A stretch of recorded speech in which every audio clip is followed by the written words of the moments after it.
Құрметті оқырмандар және әлеуметтік желі көрермендері, 6 шілде Астана күніне орай бүгін біз сіздермен Нұр-Сұлтан тарих және қазіргі заман атты виртуалды саяхат жасаймыз. Нұр-Сұлтан қаласының бұрынғы атаулары Ақмолинск, Целиноград, Ақмола, Астана болған. Нұр-Сұлтан 1830 жылы Есіл өзенінің жағасында орыс әскерлері негізін қалаған бекіністен бастау алады. 1862 жылғы 26 қыркүйекте Ақмолинск қала мәртебесін алды. Ал 100 жылдан кейін 1962 жылы қалаға Целиноград атауы берілді.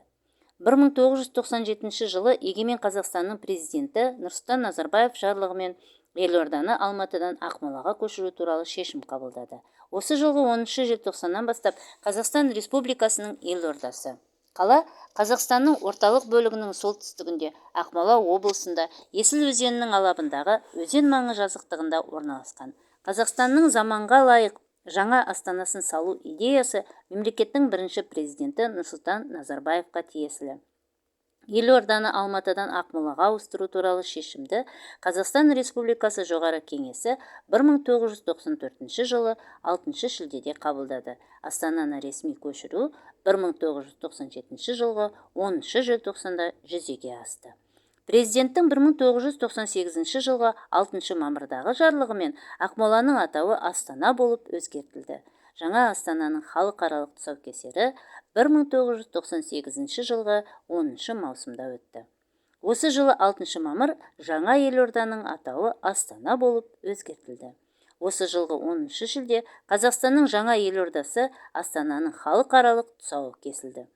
Осы жылы ЮНЕСКО-ның шешімі бойынша Астана қаласына бейбітшілік қаласы жоғары атағы беріліп, медальмен марапатталды.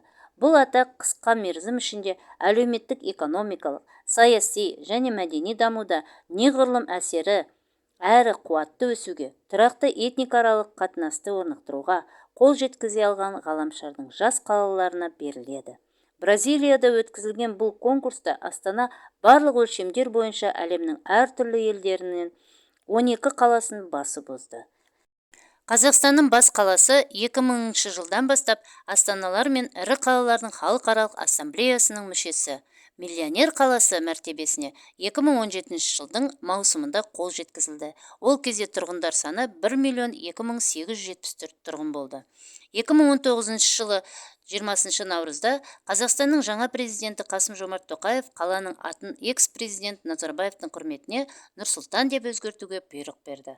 Азияның ең солтүстігінде орналасқан елорда. Қала 4 ауданнан Алматы, Сарыарқа, Есіл және Байқоңыр ауданынан тұрады. 2020 жылғы 1 қаңтар жағдайы бойынша қала тұрғындар саны 1.136.008 адам. Бұл Алматыдан кейінгі Қазақстандағы екінші көрсеткіш.